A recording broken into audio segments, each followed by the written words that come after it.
प्रिय विद्यार्थियों, नमस्कार।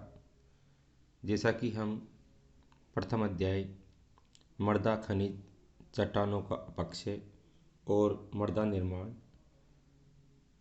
चैप्टर पर चर्चा कर रहे थे, जिसके कि 2 वीडियोस पहले आ चुके हैं।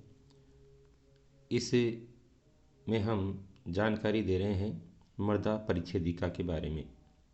जैसा कि मृदा परिच्छेदिका, जिसे अपन सॉइल प्रोफाइल कहते हैं, मृदा की ऊपरी सतह से आधारभूत पैतृक चट्टान तक के जो ऊर्ध्वाधर खड़े काट को मृदा परिच्छेदिका तथा क्षैतिज परतों को मृदा संस्तर कहते हैं।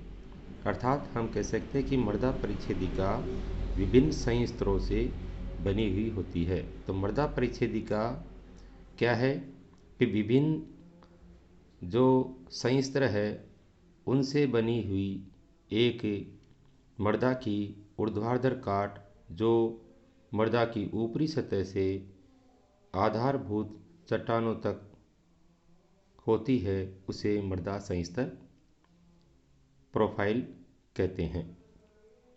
देखिए यहाँ पर मृदा परिच्छेदिका है, उसके विभिन्न संस्तर होते हैं। उन संस्तरों को भौतिक, जैविक एवं रासायनिक गुणों के आधार पर देखिए, इन गुणों के आधार पर ऊपरी परत और उससे क्रम से नीचे वाली परतें हैं, उनमें भिन्नता होती है। इनको क्रमशः हम ओ, ए, बी, सी एवं आर अक्षरों से प्रदर्शित करते हैं। जैसा कि ओ, ए और बी संस्तर है, वो भी उप संस्तरों अर्थात परतों में विभाजित रहते हैं, जिन्हें हम इस तरह से विभाजित कर सकते हैं। ओ को O1 और O2 में, जो 2 परतें हैं।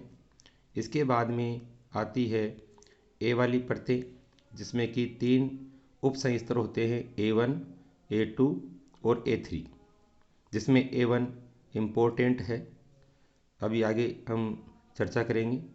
इसके बाद में आती है बी वाली परत, B1, B2 और B3, इसमें भी 3 परतें होती है। कहने का मतलब है कि सी और आर परतें वो बी परत के नीचे होती है, वो उप परतों में विभाजित नहीं होती है। 3 परतें होती है जो उपविभाजित होती है। इसके बाद देखिए हम बात करते हैं इन एक एक परत के बारे में, जो उप परतें हैं उनके बारे में, उनके गुणों के बारे में।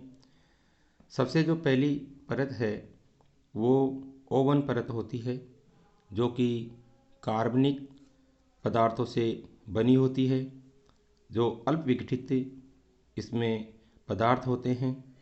कहने को हम इनको अपनी नग्न आँखों से पहचान सकते हैं।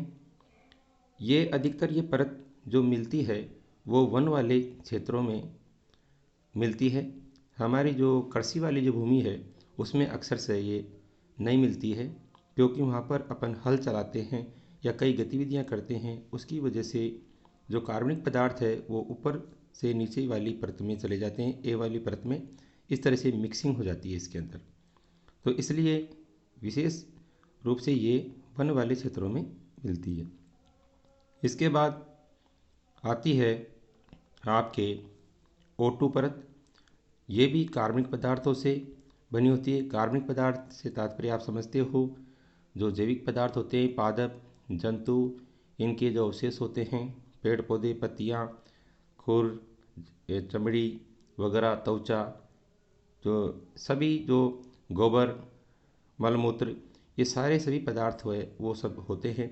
तो कार्बनिक पदार्थ वो पूर्ण रूप से इसमें विघटित होते हैं और जंतु और पादपों के इसमें अवशेष होते हैं। इन्हें हम नग्न आँखों से नहीं पहचान सकते।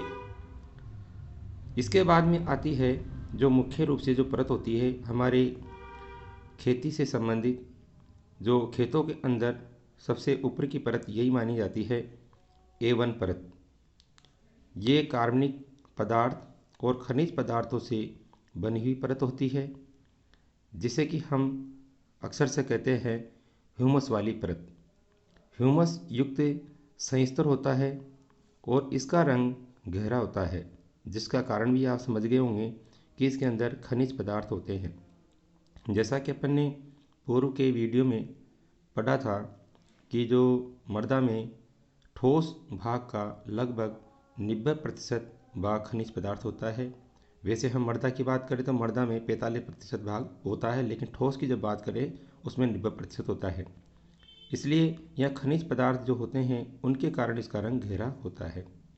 ये भी हमें जानकारी रखनी है। और अधिकतर जो हमारी जो गतिविधियाँ होती है कृषि संबंधी, वो सब इसी में होती है, हल चलाना, औजार चलाना। क्योंकि ये जो सतह है सबसे इम्पोर्टेंट है, इसलिए भी क्योंकि एक तो ये पूर्ण रूप से अपक्षित होती है, इसमें वातन अच्छा होता है, मृदा में वायु एवं वायुमंडल के बीच में गैसों का आदान प्रदान भी अच्छी तरह से होता है, जो पेड़ पौधों के लिए लाभदायक है। कार्बनिक पदार्थों की मात्रा अधिक पाई जाती है इसमें। साथ ही जो सूक्ष्मजीव है उनकी क्रियाशीलता, उनकी संख्या भी अधिक होती है, इसलिए सबसे इम्पोर्टेंट परत मानी जाती है।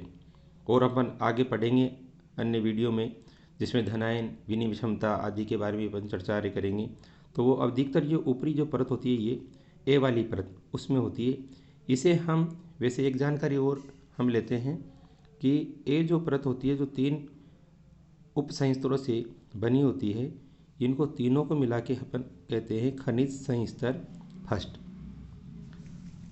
खनिज संस्तर फर्स्ट देखिए यहाँ पर समझा रखा है आपके, खनिज संस्तर फर्स्ट। और इसके बाद देखिए अपन जानकारी लेते हैं A2 की, जिसे हम कहते हैं निक्सालित संस्तर। निक्सालित संस्तर जैसा कि क्वार्ट्स की इसमें सांद्रता अधिक रहती है। ऐसा क्यों? निक्सालित जो संस्तर है, जिसे एलिवेशन लेयर भी कहते हैं, इसमें मृत्तिका, आयरन और एल्यूमिनियम के जो ऑक्साइड है जो इसके अंदर मौजूद रहते हैं उनका निक्सालन हो जाता है, और वो सब नीचे B2 संस्तर है उसमें इनका संचय हो जाता है, यहाँ इकट्ठे हो जाते हैं, जिसे अपन कहते हैं लीचिंग। आगे के चैप्टर्स में अपन पढ़ेंगे लीचिंग प्रक्रिया का है, किस तरह से इनका एक स्थान से दूसरे स्थान पर स्थानांतरण हो जाता है।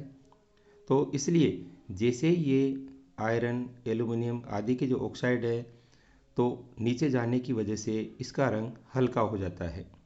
यहाँ पर अपन पढ़ा था कि ह्यूमस आदि के कारण खनिज पदार्थों के कारण रंग गहरा होता है, लेकिन A2 संस्तर है इसमें से नीचे जाने पर इनका रंग हल्का हो जाता है। इसके बाद देखिए आती है A3 और B1। वैसे इनका रोल, जिनकी भूमिका बहुत कम है, इनके बारे में कमी जानकारी है। कहने का मतलब कि ये परिवर्तन संस्तर होते हैं, यानी इनका विशेष रोल नहीं होता है। इनका जैसे ही, क्योंकि B2 जो संस्तर है उससे B1 संस्तर बनता है, इसी प्रकार से A2 संस्तर है A3 से A2 संस्तर बनता है। इस तरह नीचे से जो संस्तर ये बनते चले आते हैं, क्योंकि पैतृक पदार्थ नीचे नीचे होता है, जो चट्टानें होती है। तो यहाँ पर जो इम्पोर्टेंट जो सतह है वो अधिकतर A1 और A2 है। इसके बाद देखिए हम बात करते हैं, जैसा कि अभी अपन ने पढ़ा कि A2 संस्तर है उससे निक्सालित होकर के मृत्तिका, आयरन और एल्यूमिनियम के ऑक्साइड B2 संस्तर में आ जाते हैं। अभी हमने बताया था कि यहाँ पर A2 जो संस्तर है इसमें क्वार्ट्ज की सांद्रता अधिक होती है। जैसा कि पूर्व के वीडियो में आपको बताया गया था कि खनिज पदार्थ जो होते हैं वो 90% ठोस भाग में होते हैं, तो उसमें अधिकतर फेल्सपार और एक आपको बताया था क्वार्ट्ज। तो फेल्सपार होता है उसमें भी एल्यूमिनियम और सिलिका के जो ऑक्साइड होते हैं, साथ ही जो क्वार्ट्ज है वो होता है। तो क्योंकि वो एल्यूमिनियम आदि सब नीचे चले जाएंगे, तो अब अपन को मालूम है कि सांद्रता किसकी अधिक हो जाएगी, क्वार्ट्ज की। वहाँ पर बताया गया था कि फेल्सपार सबसे अधिक मात्रा में पाया जाता है खनिजों में, और उसके बाद में आता है क्वार्ट्ज। तो इस तरह इसका संचयन अधिक हो जाता है। तो अब देखिए अपन यहाँ जानकारी लेते हैं खनिज संस्तर सेकंड, जिसे B2 संस्तर बोलते हैं। इसमें देखिए आपके B1, B2, B3 को मिला करके अपन खनिज संस्तर सेकंड बोलेंगे। तीनों से मिलकर के ये कहलाता है। इसी प्रकार से तीनों संस्तर है ये मिलकर के आपके कहलाते हैं खनिज संस्तर फर्स्ट। तो ये भी अपन को जानकारी होनी चाहिए कि खनिज संस्तर फर्स्ट क्या है और खनिज संस्तर सेकंड कौन सा है। B2 संस्तर में देखिए अब चित्र में देखते हैं कि एल्यूमिनियम और आयरन, सिलिका के जो ऑक्साइड है, जैसे सिलिका है सिलिकॉन ऑक्साइड, तो आयरन के ऑक्साइड है, एल्यूमिनियम के ऑक्साइड है, वो सब निक्षालित होकर के यहाँ पर संचय हो जाते हैं, इकट्ठे हो जाते हैं, इसलिए इसका रंग वापस फिर गहरा रंग हो जाता है। इसके बाद जो आती है B3 परत, ये अंतर्वर्ती परत है। ये भी जिस तरह से मैंने देखा था कि A3 और B1 है जो विशेष रोल नहीं है, उसी प्रकार से B3 अंतर्वर्ती जो परत है वो C से इसका निर्माण होता है। तो इसके अंदर कई अवशेष होते हैं, इसमें पैतृक पदार्थों के भी रहते हैं, तो परिवर्तन होता रहता है, इसके अंदर मिक्सिंग होती रहती है। इसके बाद जो C संस्तर है ये पैतृक पदार्थों से निर्मित संस्तर होता है। ये कम विघटित और अपक्षित जो मूल पदार्थ है उनसे मिलकर के बना होता है। अर्थात जो मृदा निर्माण की जो सबसे पहले जो प्रक्रिया होती है वो इसी संस्तर में होती है। ये भी हमें जानकारी होनी चाहिए कि मृदा निर्माण प्रक्रिया कौन से संस्तर में सबसे पहले होता है, तो ये C में होता है। इसके बाद में क्रम से ऊपर की ओर मृदा का निर्माण हो जाता है। इसके लास्ट में जो आती है वो R परत से दर्शाया जाता है, जो सबसे कठोर चट्टानों जो पैतृक जो मूल चट्टानें होती है उससे ये निर्मित होता है। अब जैसा कि हमें कुछ और जो इसके अन्य महत्वपूर्ण बिंदु है उनके बारे में भी थोड़ी जानकारी ले लेनी चाहिए। देखिए एक शब्द आता है सोलम, जिसका कि अपन ने शुरुआत में ही पढ़ा था कि सोलम क्या है, सोइल शब्द कैसे आया, सोलम से आया है। तो सोलम में कौन कौन सी परतों को माना जाता है, तो इसके अंदर जो आती है A और B परत, तो A और B संस्तर है उसको मिला के अपन सोलम कहते हैं। साथ ही एक शब्द आता है इसमें मृदा से संबंधित रिगोलित संस्तर। इस संस्तर में A और B यानी सोलम है जो मृदा, उसके साथ अपन C संस्तर है उसको भी मिला देते हैं, तो तीनों मिला करके ये जो संस्तर कहलाएंगे उसको रिगोलित संस्तर भी कहते हैं। इसके बाद में देखिए मृदा निर्माण प्रक्रिया, इसके लिए एक शब्द आता है कि पेडोजेनेसिस या सोइल जेनेसिस किसे कहते हैं, तो मृदा निर्माण प्रक्रिया को पेडोजेनेसिस या सोइल जेनेसिस कहते हैं। जैसा कि पूर्व के वीडियो में अपन ने जो भी मार्बट और बेकमैन और ब्रेडी उनकी परिभाषाओं के बारे में भी अपन ने अध्ययन किया था। यहाँ पर एक शब्द और है रिगोसोल। रिगोसोल से तात्पर्य है वह नवीन मृदा परत। सबसे पहले जब मृदा का निर्माण होता है तो वो बिना संस्तर वाली होती है, बिना संस्तर जिसमें अपन विभेद नहीं कर सकते, इस परत को अपन रिगोसोल कहते हैं। साथ ही हमें ये जानकारी होनी चाहिए कि खेती वाली जो मृदा है उसमें जैसा कि पूर्व में अभी बताया था आपको कि ओ संस्तर है वो अक्सर से अनुपस्थित होता है, ये वनों वाली मृदा में उपस्थित होता है। और जो कृषि की गतिविधियाँ जिस परत में होती है वह असंस्तर होता है, जैसा कि अपन ने प्रश्न मृदा और अवमृदा के बारे में पढ़ा था तो उसमें प्रश्न मृदा में ये क्रियाएँ होती है। आगे के वीडियो में फिर हम जानकारी करेंगे चट्टानों के बारे में। थैंक्स।